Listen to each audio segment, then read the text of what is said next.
Today on Judge Faith. She says it was a loan, but he says she forced him to take it. Now she wants her money back. This is what you need. I don't have a problem with assisting you with this, but you promised to pay me back. Uncomfortable taking money from women or from people in general. Oh, you need to stop. No, that's absolutely... You need to stop. No, I have a contract here, sir, that's already been submitted into evidence. No. And later, this student says the teacher bored her to sleep and she's demanding a full refund. I went to her school to learn about makeup, and I got the story of her life instead. People come from all over the world to do this because I worked as a makeup artist and photographer for the major fashion magazines. That's what this is really about. Does your complaint, does you not liking the class and the reasons why you didn't like the class rise to the level of a breach of contract? Faith Jenkins. Her distinguished legal career began when she graduated first in her law school class. She quickly became a tough New York City prosecutor and then a preeminent legal analyst on cable news. And now she's the judge in her own courtroom. Her cases are real and her rulings are final. She is Judge Faith. Plaintiff Hope Sanders says her ex-boyfriend asked for several cash loans during their relationship and then refused to pay. She's suing for unpaid loans. Defendant Glenn Murphy says he agreed to pay her back under duress because they were really gifts. He's suing for a cell phone. Remain seated and come to order. Court is now in session. The Honorable Judge Faith Jenkins presiding. Your Honor, this case is Sanders versus Murphy. Thank you, Barbara. Hope Sanders? Yes, ma'am. You are suing the defendant, Glenn Murphy, for $1,376 for various unpaid loans and items you say you purchased for the defendant during the course of your relationship with him? Yes. And he was supposed to pay you back for several of those items? Yes, Your Honor. And you say that you have a signed contract, and a part of the basis for your lawsuit is that he breached this contract and didn't repay you. Correct. You, Mr. Murphy, say that, yes, you signed this contract, but you were held hostage and forced to sign this contract under duress? Yes. Okay. And you have a counterclaim for $600 for a cell phone? Correct. Okay, I will start with you, Ms. Sanders. Tell me what's going on here. Your Honor, I have poor judgment of character. I loaned money to this defendant, Glenn Murphy, with the promise that he would pay me back. Well, let's back up for a second. The two of you were in a relationship. I met Glenn May 2013 at a mutual friends party. We became friends, we exchanged telephone numbers. He was very persistent, he had a sense of humor, so I gave him my telephone number. Actually, I gave him 6 digits instead of 7, but he picked up on it, so I gave him the full correct telephone number at that particular time. When I met him, he was employed. As we remained in contact, he became unemployed. July 2013, he asked me to help him purchase this piece of equipment to help him do this job that he had. And what month did you meet? We met in May 2013. Okay, so 2 months later, it's the first time he says he needs some help financially? Okay. So I was employed, so it didn't hurt me to help him out with purchasing this piece of equipment to help him, because I figured if I help him get, some income, he could pay me back. So it made perfect sense to me. In July, I loaned him the second loan. Tell me about their relationship, because at this point you've only known him for a couple of months. What makes you so comfortable to start shelling out cash so soon to a man you barely know? Misjudgment of character. He was humorous. He came across like he was a trustworthy person. I had no reason to doubt him. He made me laugh a lot. We had a good time. It was a good, decent relationship in the beginning. So that means you take somebody out to dinner, not necessarily pay their bills, though? Correct. Okay. Correct. All right. What's going on here, sir? I'm kind of shocked what's coming out of her mouth right now, because I didn't expect any of that. First off, Really? The only thing that she said that I'll agree with is we met on May 24th, May 22nd or May 24th of 2013. And we did meet at a friend's party, but we became a couple. I won't do like her and say bad things about her character. Hope's a wonderful woman. She absolutely is. I had a lot of respect for her. There's a lot about her. You ain't paying back my money, though. There was a lot about her that I liked, and something I look for in a woman, and so we, like I said, we connected. So we became a couple. And as far as loaning, I didn't ask Hope for money. Hope actually started offering money to me, and when the first time and you felt pressure to take it? The first time she offered to give or do anything for me, I told her straight up, I was like, Hope, I'm not taking this from you. I'm uncomfortable taking money from women or from people in general. It's just, you need to stop. No, that's absolutely. You need to stop. No, I have a contract here, sir, that's already been submitted into evidence. No. You already submitted the contract into evidence. You don't dispute that you signed this, right? I dispute how I signed it. Tell me about that. And even what's on the contract, because I've been trying to get this contract from her. I don't even know what's on that contract. Hold on a second. Listen, there's obviously more than just a friendship going on here. You can qualify it however you want to qualify it. There's more going on here. So now we get to the point to where you have this contract drawn up. Tell me about this contract, because you've spent now money on several things: $200 on a license, $50 on a DJ, $35 on Stacey Adams' shoes. My mother told me never buy a man shoes too. I did it against my will. Why'd you buy the shoes? Against your will. Because he needed them. He needed clothes to start his new job, so I was helping him because. But you're not his mother? That's true, but he's a grown man. So I figured, he was down on his luck. He was unemployed. He was trying to get reestablished. He was looking for work. So he needed shoes and he needed clothes. So I said, okay, fine. This is what you need. I don't have a problem with assisting you with this, but you promised to pay me back. He said, yes, I promised to pay you back because I have a problem with accepting money from women. So I said, okay, no problem. Would you show that to Mr. Murphy? Is that your signature, sir? Your signature? Yep, but. Okay, that's all I need to know. All I need to know. Coming up on Judge Faith, was Glenn a hostage or was Hope just holding on? She's upset because our relationship ended and she didn't want it to end. You're blocked, you're held down, your computer's taken, all of these things happen, but you continue to date the hostage taker for several more months. And later, the student and the teacher ask the judge to read the reviews. On Yelp, you have a really bad review. I would not have an A+ rating with the Better Business Bureau for all these years. When people don't like something, they're more likely to go on Yelp and make a complaint than a positive review. Plaintiff Hope Sanders says her ex-boyfriend signed a contract agreeing to pay back her loans. She's suing for unpaid loans. Defendant Glenn Murphy admits he signed her contract, but only because Hope held him hostage. He's suing for a cell phone. Tell me why you say you should not be bound by this contract, sir. She's upset because our relationship ended and she didn't want it to end. It was when do you say your relationship ended? Because I'm not denying. I'm not a liar, so I'm not going to sit up here and say that I don't owe part of what's on that. My question to you is, why do you feel you should not be bound by this agreement, sir? Okay, that's real simple. First off, when she came up with this, that was never signed. It was not signed at all. She had it. She's like, this is the agreement. And this is going to sound crazy, but this is a fact. I'm a computer person. The fact that I don't have a computer, my laptop with me right now is like very uncomfortable. It's like my right arm. So when anybody knows that Glenn always has a computer with me. I was at her house one day, and we're going through our disagreement, we're having problems, and I'm trying to leave the house. She will not let me leave this house. She blocked me, she held me, she closed the door, she would not She physically held you? She jumped. I'm not gonna hit her, so she's holding me back. I'm not gonna push her away or throw her down. I'm not a physical guy, I don't do that. Did you physically hold him and force him to sign this? No. Okay. Anyway, she physically blocked me from leaving the house and would not let me leave the house. So I finally get away, but when I separate from her, I don't have my computer, my laptop. And then I realize that it's missing. I go to look for it, it's gone. She hid it and held it and would not release my computer.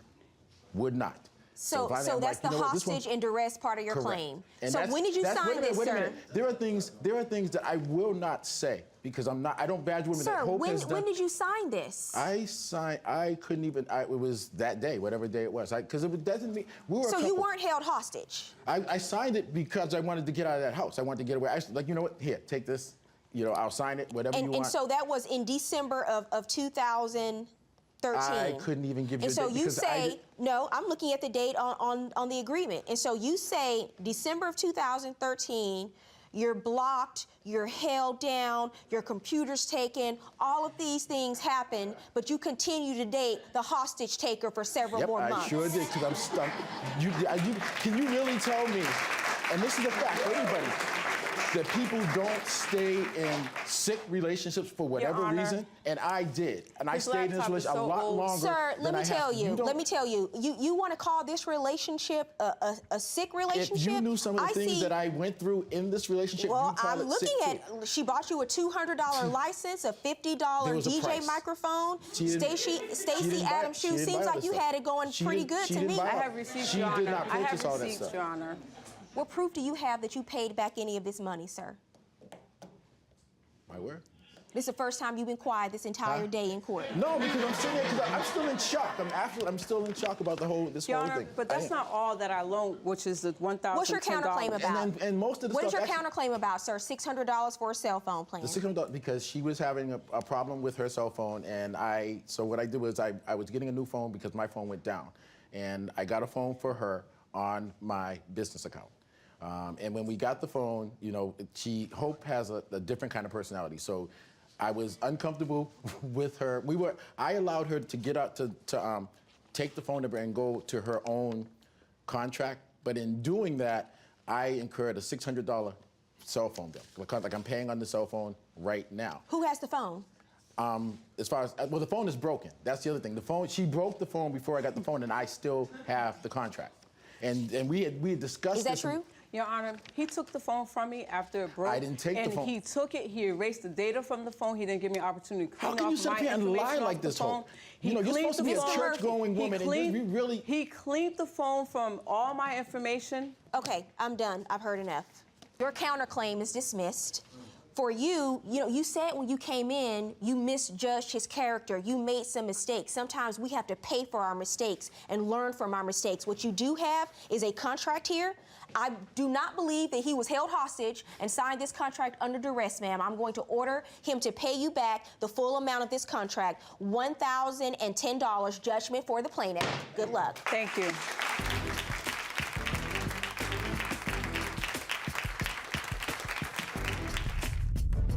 Plaintiff Jessica Menuza says she took a makeup course from the defendant that was boring and useless. She is suing for a refund.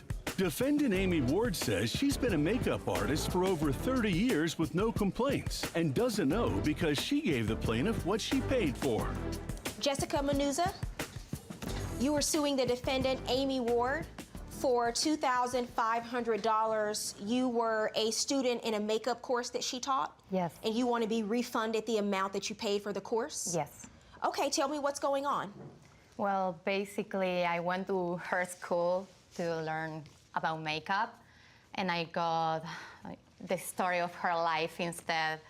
Okay, Miss Ward, how long have you been in the business of teaching makeup artistry? 30 years. Okay, wonderful. People come from all over the world to do this, to build their portfolio, because I worked as a makeup artist and photographer for the major fashion magazines, TV stations in Europe and in the States. I've done Oprah, President Clinton, President Reagan, Elizabeth Taylor, Charlton Heston. You've done their makeup? Yes. And I have a certificate right here. There's a letter I have where she told me to keep it. She didn't want it. Well, let's start But from I the still have it beginning. here. Let's start from the beginning. I do a 6-day course, and most of the theory is done with some practical as well in the first 4 days, and the last 2 days are photo sessions, because that gives them a full portfolio to show the quality of their makeup, not just a certificate, which really is good to get makeup discounts, but clients don't want to see that. They could take a class and not be good. They want to see the actual quality of the work in the portfolios. You pay $2,500. You take 4 days of the class. You're suing for a refund because you say in those 4 days she didn't teach what she advertised she would in her class. Tell me what the problems were. She was dictating, like with the finger, she was like reading, and we were like, okay, she has 30 years, right? 30, and she had to read every single word. Oh my God, for me it was a sleeping pill. It was really, really hard to, keep myself like, yeah. Right, in your complaint, you say, I get it, you say you were bored. Coming up on Judge Faith, Jessica says she was cheated, but Amy claims her course was complete. all for the day. Where was the practical part? Throughout the week, she would come in late on most days. What are you saying that she guaranteed to teach and that she didn't?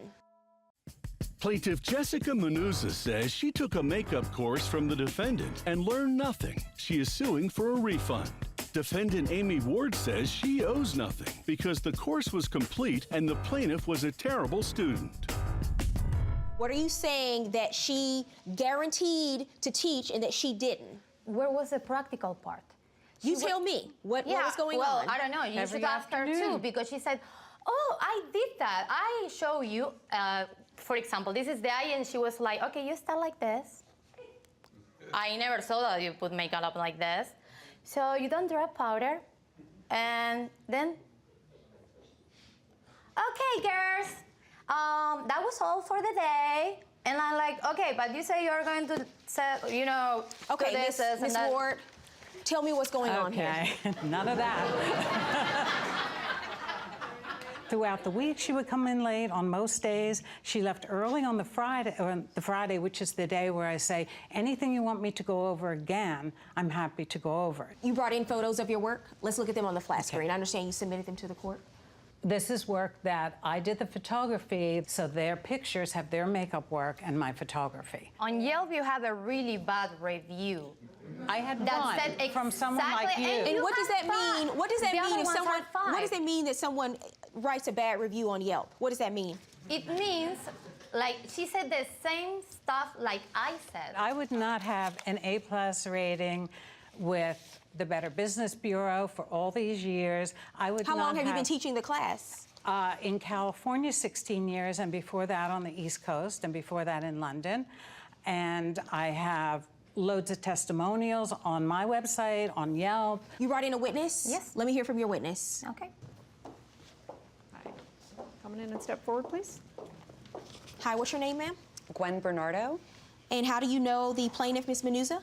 I had written a review on Yelp that was not terrific, but So I think you're the Yelp reviewer she was talking about. I'm the Yelp reviewer. I saw her. And I guess on Sunday, she found me and she said, let's talk about the experience. And I said, your experience is very similar to mine. You took Miss Ward's class? I did in When May did you take it? of 2013. What was your experience? The portfolio was sold as just about the most important piece of the class. And I was told that you can use the same images. If multiple people work on the same face, everyone can use that image. And that's blatantly false and unethical. It is not false. If you're only doing a lipstick on a face and yet you're presenting that in your portfolio, that is fraud. Thank you, Ms. Bernardo. Thank Thank you. you. You're dismissed. Thank you. Thank you.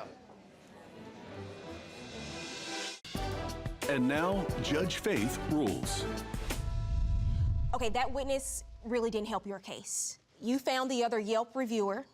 People write bad reviews on Yelp all the time. I actually looked at her Yelp account and I looked at the number of reviews she had. She had mostly positive reviews. I think that says something because when people don't like something, they're more likely to go on Yelp and make a complaint than a positive review. She had overwhelmingly positive reviews. You brought in the one person that wrote the bad review, and what she said does not help you prove your case. You didn't like the course. I get it. But it's tough. It doesn't mean that she breached a contract to you, because that's what this is really about. Does your complaint, does you not liking the class and the reasons why you didn't like the class rise to the level of a breach of contract? I find that it does not. You didn't meet your burden of proof of proving that she breached a contract. Judgment for the defendant. Good luck.